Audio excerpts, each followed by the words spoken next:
Oh boy, do we have a good one here. Playing on the Edge Radio with Megan Edge, Radical Change with Ease. And I get to take this partnership with her and join her as we take this journey together.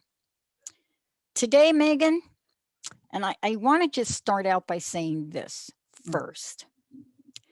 You have said yes to an entire body of work that is and helps others take the heart's journey, as you say, take the heart's journey, but really uncover every stone that has to do with that. And one of the things that I find is one of the most difficult for people, whether it's taking the journey and not taking the journey, is the minute you say the word forgiveness. Say it again. Forgiveness. Now what I'm going to say is on the edge of radical forgiveness with ease. Yes. That's what we're talking about today. And this is a passion of yours. This is not just a topic for a show. How deep does this go within you? Oh gosh, so deep. So many levels, so many layers to it. I actually want to go back to something that you just said about whether you choose to be on the journey or you don't. And that struck something for me, which is this: there is no choice. You're on the journey. You're on the journey. The moment you said yes to being born, you're on the journey. The moment you said yes to your mother and your father, to those little cells coming together and starting to create the uniqueness that is you, you have said yes to this journey. What you choose to then do with this journey is entirely up to you. That's that beautiful free will piece that I often talk about. When I look at the body of work that I have tapped into, that I have participated in, and that I have created, what I see is something I call one-stop shopping in a sense. It's mind, body, and soul healing, because we are an entire entity. We are not just our blood cells. We are not just our bones. We are not just our thoughts. We are not just our experiences. We are all of it. So when I do healing work with people, fundamentally, I want to empower them. I want them to understand that I'm not the one doing the healing, and that actually there's nothing wrong with them. They're not broken in any way. And they have within themselves the capacity to be the person that they want to be the person that they came here to be. Now, it's not the easiest path. This journey is not easy. Being human is not for the faint of heart, in my opinion. However, I know there are ways that we can make it easier.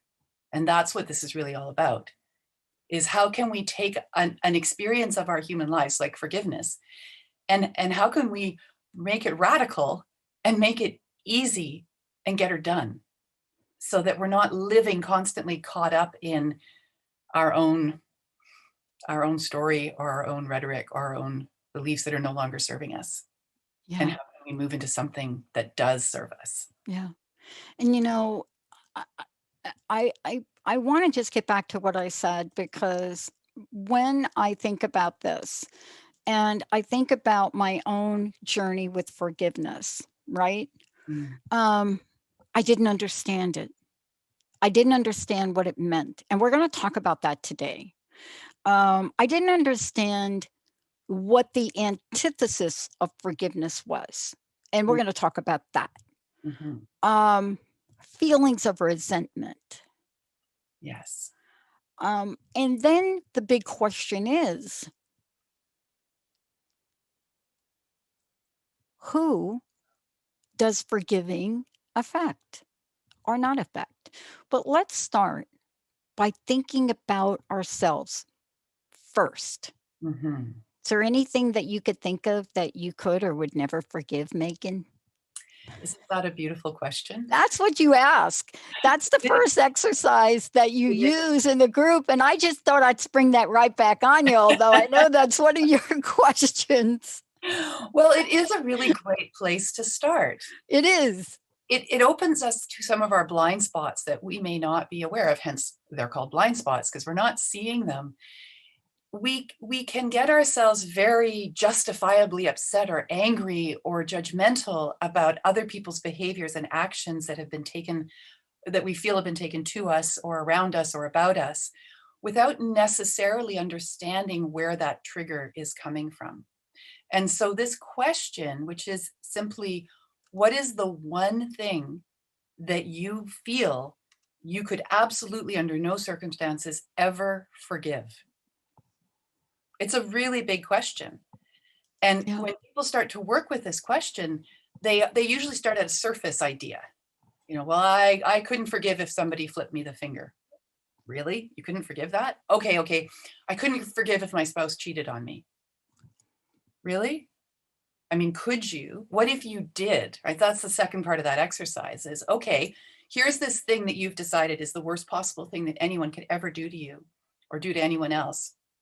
And we're not questioning that, the validity of that. We're just asking what it is. But then we are asking the next question, which is, well, why not? Yeah. And again, coming from a place of curiosity, not from judgment. Why I would love to understand, why couldn't you forgive that? And then the third part of that exercise is, what if you did? What would happen if you did? What could the effect of that be? What could the impact of that be? So I'm hoping that as we're having this conversation, in fact, I invite our audience, our listening audience, get a piece of paper and a pen and write down, what is the thing you think you could never, ever forgive? Why not? What is it about that thing that is so heinous that it doesn't deserve understanding and compassion and forgiveness at some level? From a place of curiosity. And then, but what if you did?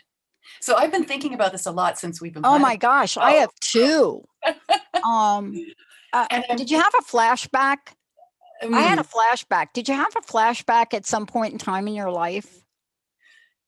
I did go through some events in my life. Did you? And check in to see where I was at with those events. Yeah, I did. I'm packing up because we're moving, and we're doing it in pieces because, most people take a week off. I can't take a week off. And so I just packed Mother Mary. And after I packed her, I thought, why did I do that? I needed her out here. Then I realized she could be out here. So here's what I remembered as I was thinking about this show. I had a flashback to being like a 6-year-old going on 7 and being furious at God and Jesus over my mother's death. Yeah. Now, that's me as an adult saying that. But as a child, kids say, I hate you, I hate you. Mm-hmm. And that is the first real, didn't even get mad at my dad for spanking me. I just couldn't wait to then do what I did badly again. So get it over with. But this one thing right there, I was thinking about this, and I carried that for a while as a young person until somebody schooled me about that. Yeah. But how many of us as young people and any other age people carry things like that, and we don't know we are carrying them because they become part of our cellular bodies. Exactly. And they do become part of our cellular body at the personal level, the physical, emotional, and energetic level. And then they can also become part of our collective experience. So either the family that can't forgive the transgression of that other family or the other part of the family, the community that can't forgive the transgression of another community, the country that collectively holds on to an identity of victimhood and can't forgive. And part of what we're going to be talking about in this show is that whole idea of having to, needing to, should you? What if you can't? And then ultimately where I want to bring people to is a perception or perspective rather of what if there isn't anything to forgive, because we could choose to look at it from the perspective of everything happens for a reason and on purpose. Now, that's the one I can't wait till we get to, but I'm really interested in, as we move forward, to really look at this. And, one of the things you're going to take on when we come back from break is what the ripple effect of forgiveness or non-forgiveness is. Because often we don't think about, we don't say, I feel this way and it has this, and this effect. But we now know what forgiveness is good for, what non-forgiveness is good for or not so good for, and what it takes to really understand these. Because don't you think that if we sat for a moment and even in the most enraged times of our lives, had ourselves open up to just a sliver of relief from that anger, resentment, fear. So when we come back, Megan's going to walk us on the journey. And what happens? What happens? Does the person you're still mad at even know you're mad at them or resent them? Are they even alive? We're going to take a short break. That and much more with Megan Edge. This is Playing on the Edge Radio, on the edge of radical forgiveness with these. We'll be right back.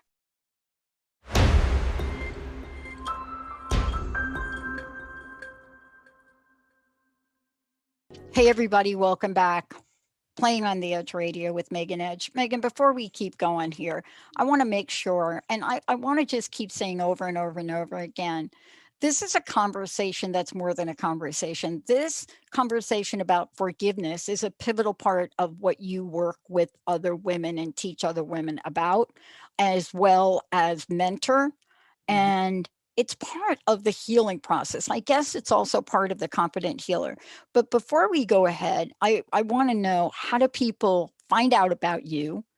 How do they work with you? How do they get a copy of The Heart's Journey? And tell them what that is. Well, let's talk about the copy of The Heart's Journey for a moment. Yeah. I believe we have a giveaway this show of a copy of The Heart's Journey. Entire box set. When I wrote The Heart's Journey, for me, it really was a very personal deep dive into what had my experiences been around love and relationship and my heart, and had I really shown up for myself in a way that I felt proud of, or that I felt was in integrity with my heart and what my heart was telling me, and then the decisions and choices that I had to make, or that I chose to make from the things that my heart was telling me. And the very first lesson that I learned about all of this, Pat, was that your heart never lies, and it will tell you the truth above all other voices. And so I began a practice of listening to that. And even though it isn't always easy to follow our heart, in fact, oftentimes it's one of the most challenging things that we can do, it is the highest expression of ourselves. It is the best thing that we can do for ourselves. And in a sense, when you're coming from your heart in all things, you actually, in my experience, bypass the feeling of the need for forgiveness. Forgiveness in itself, it simply becomes part of the heart opening. In my experience, it's no longer a process. However, there's a process to get to that place. And so that's where people can work with me at that individual level, or in my group programs. We can do that work to look at the story that's being held of the things that have happened to us, and then change our relationship with that story so that we can create and give meaning and purpose to all of the things that have happened to us or happened for us, which is part of what I'm going to be sharing a little bit later on. Yeah. And then they can find, I'm sorry, I was already going into. I know. All the I was wonderful trying ways to get you back there. You can find me on Facebook at Megan Edge Healing. You can find me on LinkedIn. You can find me on YouTube. We have a whole YouTube channel full of amazing videos and resources and tools for training and teaching and just being. And of course, you can go to my website, which is meganedge.ca, and see everything that we're up to. And I want to just let Benny know, here's what we'd like to do. We'd like to give a copy of the Heart's Journey. And this is the Heart's Oracle cards and guidebook. And this is to our first caller that calls in and shares what their biggest unforgiveness is. Because we're talking about that as a baseline. You know, what is your biggest unforgiveness and what's that journey been like? First caller that calls in and shares that with our audience, we'd love to give you this. So Megan, you know, getting back to you for a minute. Yes. So what's yours? What's that thing I can't forgive? Yeah. So yeah, I did. I went back through my life. I've been doing a lot of that over the last few weeks. And I did two things. I looked at events in my life that from the outside looking in may appear to be something that is such a transgression it cannot be forgiven, right? Like sexual assault that I shared in one of our previous shows recently. For many people, that would be it. That would be the thing that, how could you possibly ever forgive that? So I looked at it from that perspective. Is there any piece of that experience that I am still holding on to that triggers in me a response of bitterness or anger or fear or resentment or poor me or why me? And I want to use that example for two reasons. One, because it is very personal and it's also a shared experience with many people. And two, because when we're talking about forgiveness, I want to be very, very clear about something. Abuse of any kind perpetrated against children is absolutely not condoned at all, not at all under any circumstances, and should not happen in the first place. However, we know that it does.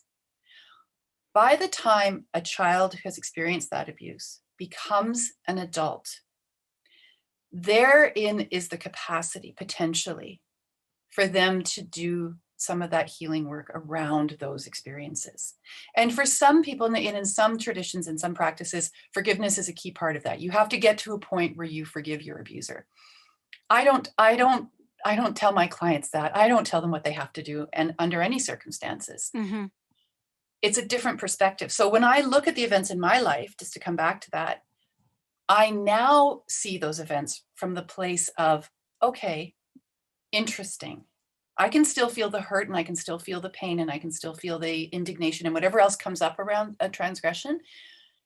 And I can move into a whatever you want to call it, a higher vibration, a higher frequency, a higher thought pattern of interesting. Okay, so what does that mean for me? And more importantly, what am I willing to do with that experience that gives it meaning and purpose? And how can I be of service to others who have experienced that same thing? And so when I look back on my life, there isn't a single thing that has happened to me that I couldn't forgive. Mm. Now, it doesn't mean that I have completely and always and thoroughly forgiven, but I know that I have the capacity because I have that particular belief system and it works for me. Yeah. Yeah. You know, we're seeing this over and over and over again in the contemporary times we live in. Mm-hmm. But I think the most compelling story was one of Joyce Meyer, and I'm wondering what is coming up for you still. But I remember listening to a tape or something of Joyce and no knowledge of her childhood or her upbringing. And when I heard about what she went through and the level of sexual and physical abuse by her dad, I had to play it back in disbelief. Yeah. Not that I don't believe it happens. I think, you know, we're doing a show like this today because you and I both have these experiences. Mm-hmm. But there are some things that just hurt the heart. and I want to ask you this question too. I know we're going to talk about forgiveness and is forgiveness good for your health? But I think the other thing that you also ask is about the point of pain, that exercise. Yes. Talk about one of the things that you also ask of the people you work with about pain. Yes. So pain it's such an interesting experience, isn't it? Dang. Well, it's incredibly personal. Here's the thing about pain. Your pain is completely yours. No one else can know what it feels like for you, whether that's physical pain or emotional pain. They can imagine what it feels like if they've gone through something similar. If you tell me you've stubbed your toe and I go, oh God, I know what that feels like. I stubbed my toe too. It was awful. I can empathize with you, but I can't know what that pain is like for you. So this next exercise, this question that we get asked is, what is your point of pain? When you think about that thing that is unforgivable or that you're still feeling hurt about, and that can be a very deep wounding, like what we just talked about. Yeah. What is the point of pain? Where is it in your body? Because emotional pain will become physical pain if it is not healed or treated on the emotional level. It will eventually work its way into your body, and your body will use the pain that you're feeling physically as a form of communication and an effort to get you to see what is out of alignment, what is hurting you at the emotional level. So any physical pain that you have, this is my belief from all my trainings and learnings, any physical pain you experience has an emotional root cause, whether it's in that very moment or it's 10 or 20 years ago. And that applies for illness as well, because illness causes us pain, right? So when you ask of yourself, what is my point of pain? So maybe my point of pain is abandonment or betrayal, or like from the emotional perspective, right? Or it's anger, or it's deep grief, it's loss. That's my point of pain from the emotional standpoint. And then where in my body is that physical pain showing up? And we talk about heartache. Yeah.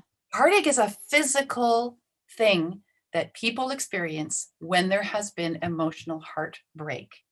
And the heartache shows up in the physical body as heart attack, angina, tightness of the heart, tightness of the chest. There's a whole host of diseases that we can associate that are connected to the heart, which then would have their source in an emotional pain that is heart related.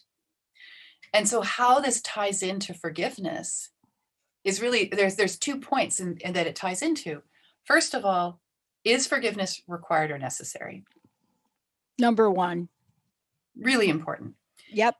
Does the other person deserve your forgiveness? Have they demonstrated that they understand the extent of their behavior and the impact that it had on you? Do they yet deserve your forgiveness? Because honestly, there's a lot of teachings that, in my experience, have really talked about freely giving away forgiveness. I wonder about that. Yeah. I wonder about that. And I believe that that's part of the reason why, if somebody says to another person who's been victimized, well, you must forgive your abuser, and they feel like, okay, I have to do this as part of my healing, but that's not landing for me. I'm still in a place where no, my anger is justified, and my anger is my motivation for healing right now. So no. And I often say to clients, it's okay. You don't have to forgive. That's not a requirement for healing. What is a requirement for healing is that exploration of, what does this hurt mean to me? How is it impacting me? Because as you've pointed out, the other person may not know. Your anger at them is not directed at them, it's directed back at you. In fact, self-forgiveness, self-compassion, self-understanding is, I would say, the most challenging of all the levels of potential forgiveness. Wow. So what is your point of pain, and where is it? Yeah. And, let's talk about that. Let's do a what if question. Okay. I love what if questions. What if that was the purpose of pain? What if it was the purpose of pain? What if the purpose of pain? Yeah. Right? Because in the world we live in, and we think about this body we have that is such a just intricate system of so many things. Mm-hmm. It heals stuff, all of that. But what if pain had that purpose? Mm-hmm. What if pain were still part of that magical, mystical healing system? Yes. And that it knew somehow that there was something in there at the emotional and spiritual level Mm-hmm. that had to be addressed in order for us to optimize our lives. What if that? What if? When we come back, is it really no pain, no gain? We're going to talk about that and much more. What if pain, Megan's going to take us on this journey. What if pain was not personal? What if pain was not personal? What if that event that you're thinking, I'm never going to forgive you for that, dude? Never. Nope, nope, nope, nope. What if it's not personal? I say this all the time to my team. It's not personal, right? That new guideline, that's business. Well, I want to hear what Megan says. Let's take a short break. We'll be right back.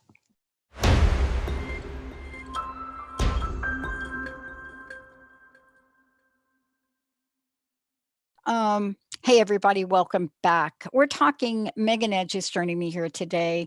And of course, what her show is about playing on the edge radio. It's about radical change with ease. Now, today it's on the edge of radical forgiveness with ease. How do you get there? And let's make sure before we talk about it's not personal, but dang, it certainly feels like it. But I just threw that in myself. How do we find out about what you're up to? Tell us about some of the things you're creating. Oh, I have so many things I'm creating. I seem to constantly be in that creative energy. It must be something about being an entrepreneur, I think.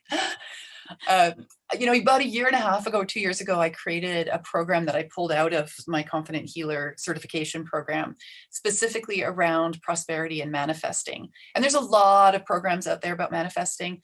One of the things that I feel is different about this program is the work that we do around those core limiting beliefs around money and prosperity and abundance, and finding what those wounds are, those points of pain around self-worth, and doing the healing work, giving the tools, working with those tools to help the individual see those blind spots, understand where that feeling of victim might be in the way of stepping forward into the life that they want to live, whatever that looks like, and then taking them through this eight-week process. And we just finished up a program about 3 or 4 weeks ago. It was phenomenal. Oh my goodness, the shifts that people were having were just fantastic. It was so incredible to watch. So I'm really excited to share that there's another one coming up starting at the very beginning of May for 8 weeks. And we go on this program of my sharing with you the 8 prosperity processes that I have for tapping into your passion and your core beliefs and just creating those dreams, creating that life that you really want and understanding that you can have it. And we do some of this work. We do some of this forgiveness work in that program. So that's coming up. You can go to my website at meganedge.ca, click on classes. Right now there's an early bird special for the next few weeks, $100 off. So it's a great time to hop in there and join us on that journey.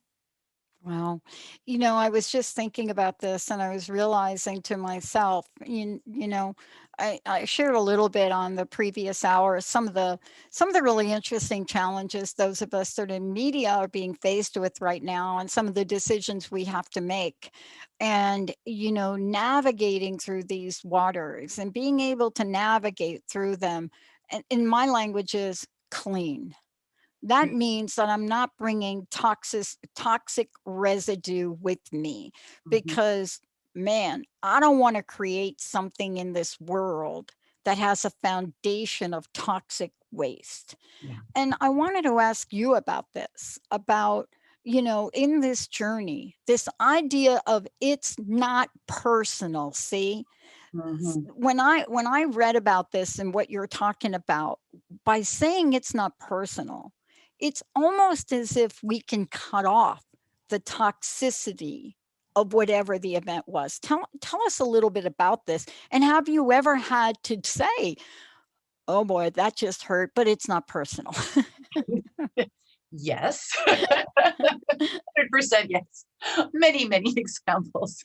Oh gosh, let's see. Okay, so let's go into the example first, and then I'll go into the Sure. Okay, so there's actually two that come to mind with my dear former husband, and I say that honestly. I do say that honestly. We were dear friends for a long time, and we're still friends in a manner. But as we were going through our separation, it was a very painful time, obviously, for both of us, and decisions were having to be made, and behaviors were coming to the surface, and it wasn't always pretty.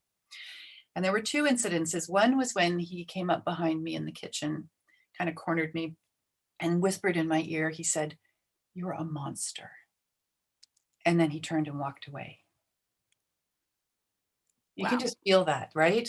Yeah, wow. And I knew I was coming from my heart, and I knew that I was in integrity, and I knew I was making very difficult decisions, and I knew they weren't welcomed decisions. So I understood that. But I heard that and thought, no, wait, let me check in. Am I a monster?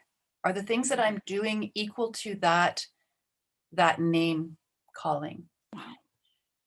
And I decided that it didn't warrant that. I have an idea in my head of what kind of a horrible, awful person there could exist out there, and whatever their story is, who I would consider to be monstrous. And that's not me. That's not how I see myself. So there wasn't even a point of forgiveness for that. I just didn't accept it.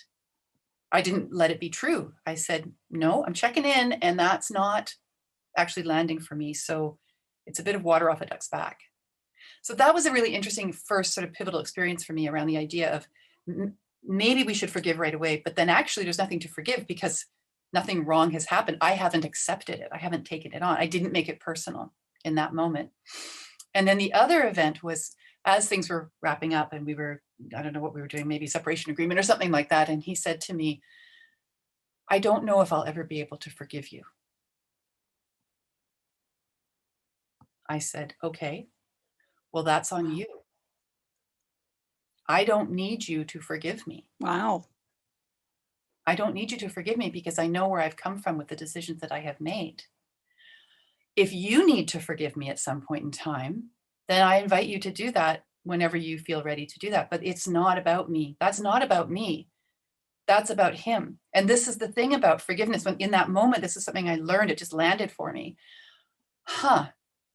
It's forgiveness is not about the other person. It's personal, right? It's forgiveness is about our own moral landscape. What do we believe is right or wrong? And how have we behaved? And then why have we behaved that way? And there's a wonderful saying, which is that I did the best I could with what I knew at the time. Yeah. It's a personal forgiveness piece. It's so powerful. It's so powerful because personal non-forgiveness is what I see walk through my door every day in my private practice. People coming to me with that piece of, I was wrong. I did it wrong. I did it badly. I behaved badly. I behaved poorly. I made the wrong decision. I hurt somebody. It's my fault. Right? It's these shows, like the shows that you and I've had up until now, the blaming and the shaming and all of this. What it really does is it lands on the individual and their decision, their choice is to make it personal or not. Is it my fault? Does it need to be my fault? What is that about? Right? So when Buddy flips you off at the intersection because you didn't notice him get there first and you went through the intersection, that's actually about him and the kind of day he's having. It's not personal. Yeah. Now, I know that this could sound fairly light for minor infractions. Think about something really major, like that thing that you could never forgive. And I say to you, it's not personal. And you say to me, but Megan, he did that to me, or he did that to my child, or whatever it was, or she did it. They did it to me. Of course, it's personal. And I will come back and say to you, anything that anyone does is coming from them. It's coming from their filters, their experiences, their life view. Mm-hmm. Their reaction to you is about them. Yeah. It is not about you. And one of the places where we get with this work is the realization that, oh, there may have actually been nothing I could have done to stop that other person, that event from happening. And then, Megan, one of the things that was very helpful to me along the way, and I can't remember at what point in my life the light bulb went on, when somebody said to me, look, forgiveness isn't about condoning an act. It isn't about not holding somebody accountable for an act. You know, there's nothing that says that's what forgiveness is. And then, of course, there's been bodies of work that have come out from a number of different people that really talk to that. But, you know, it was kind of like a strange moment when one of my mentors said, Pat, that's not forgiveness. Forgiveness doesn't mean that you are agreeing with that act against yourself or your brother, your sister, your mom. That's not what it is. And boy, it took me a while to ponder that. Yeah. What are your thoughts? My thoughts is this: forgiveness is an action step. Forgiveness is action. So by that, I mean, you can sit in the experience that you've had that somebody else has done to you. You believe somebody else has done to you, no matter how awful it is. And you can just sit in it. And if you do that, it will impact your health eventually. And we know this. There is hard science, medical science behind this. I'm not just flipping this off. No. It will harm you to sit in that. Okay. The other option is to decide what it means to you.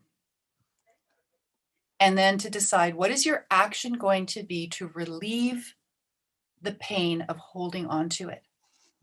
Right? Yeah. So that action might be deciding that you're going to say out loud, I forgive so-and-so for that thing that they did for me. You could even write them a letter or tell them if you want to, if that feels like the action. But because forgiveness is such a personal process, and because we live in vibration, just the very thought of, okay, how am I feeling about this? Am I calming? Am I calm about this? Am I still everybody? Just even that rumination sends out the vibration to the other person. Yeah. It's really very powerful. And, you know, it also doesn't mean, you know, in the world we live in a society. And I think there are societies everywhere where there is an act and then there's a reaction. And, you know, we're not, how should I say it, naive to the acts of humanity against humanity. We're not naive about that. And I don't think, you know, when we talk about, at least my perspective of forgiveness, it doesn't mean that there's not going to be an accountability or responsibility. You know, I mean, there are systems. There are systems in the United States and Canada and other places that if you do this, this is punishable by this. Right. Consequence. And even so, it may never fulfill the punishment you think should happen. True, but then, you know, you get into this gray area. There's on revenge. And I would say that almost like, is revenge the antithesis of forgiveness? There's an interesting question. It is an interesting question, because you're carrying around the energy of revenge. That is literally eating away at you. Yeah. You can start to feel your cells disintegrate. And then, Megan, one more thing. There is another school of thought about forgiveness. And I wanted you to talk about radical forgiveness, because I want to make sure we touch upon that. Yes. You know, here we are talking about revenge. Now, oopsie, radical forgiveness. Tell everyone what that is. So radical forgiveness as a concept, as a teaching and a healing modality, was created by a gentleman in England called Colin Tippings. And I did his training. I am actually a certified radical forgiveness coach. And taking that training was really pivotal to my own understanding of whether, or A, what forgiveness is, and then B, what we do with it. And how we can work with it in a very radicalized way. And the radical part of this is that we get to a place, like I said at the very beginning of our show, where we decide that everything has a reason and a purpose, and that things are not done to us, they are done for us. And when that brings up tension and resistance to that idea, because we are so entrenched in being incensed about the things that have happened to us, that's information. That's that point of pain that I talked about earlier, right? What is that resistance? So Colin Tippings, look him up. He's now passed on, but his body of work still exists. Yeah. And he's written a number of books about different things in our lives and the ways in which we can work with these concepts of radical forgiveness. What I'm wanting to do today, as we come to the end of our show, is to take everyone through this process of what I'm calling radical forgiveness with ease, with a nod to Colin Tippings, because most of this is coming out of his work. Yeah. And allow the audience to have this experience. Let's do it. Let's do it. All right. We're going to do it. So here's what I'd like to invite everybody to do who's listening or watching, is just to simply gently close your eyes. Take a nice deep breath in, and then simply exhale it and feel yourself drop into your body. Take a second deep breath in. Let your body sink into whatever you're sitting on or lying on. And then a third nice deep breath in. And on the release, just release. Release anything that's showing up, anything that's not serving your highest good, any tension, just release it and continue with that breathing and releasing and breathing and releasing. And then bring yourself back to normal breath. And think about a situation where you feel that you have been wounded, hurt, victimized, staying in the observer role. Simply look at it and notice what you notice, and allow the feelings of this to infuse your body. And notice where in your body these feelings are showing up. Where are they being stored? What's the point of pain? Who did what? How were you emotionally hurt? So let's let the whole thing show up. And then give a value of the hurt or the pain or the wounding to the situation and how you're feeling, between 1 and 10. 10 being it's unbearable, and 1 being there's no charge to it. Just let the first number that comes into your mind show up. I'm going to ask you a series of questions, and I invite you to say yes out loud if you can, as the answer to each question, even if you don't understand completely or agree completely. Okay. So here's the first question, and just staying in this nice relaxed state.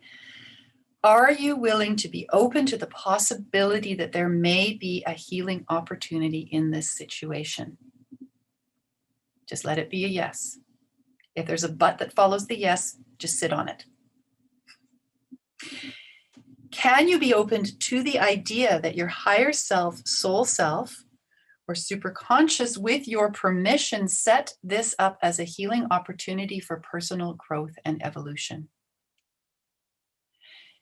Can you be open to the possibility that you only feel upset when the person or situation resonates in you, something that you have projected onto them, and represents a part of you that desires to be loved and accepted unconditionally?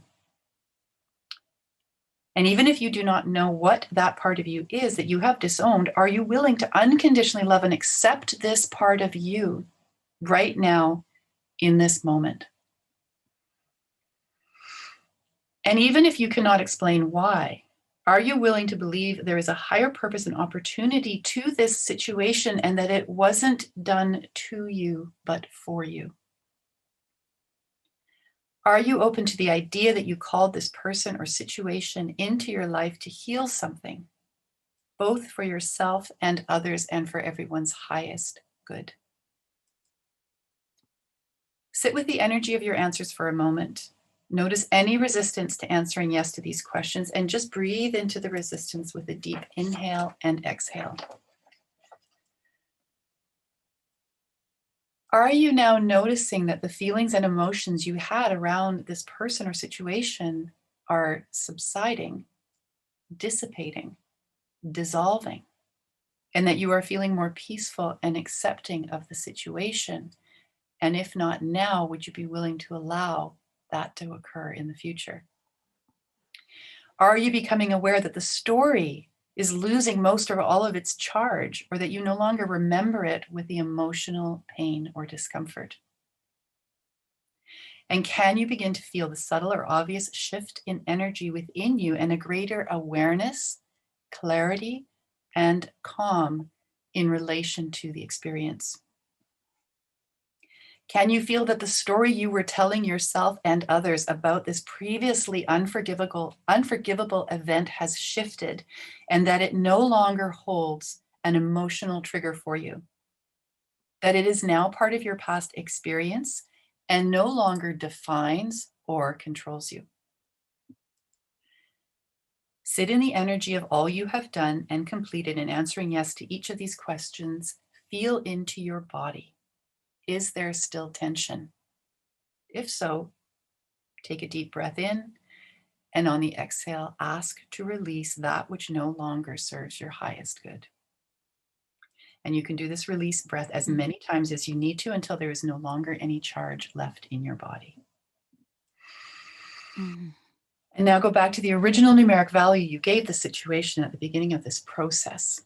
The value you would give it, and what is the value you would give it now?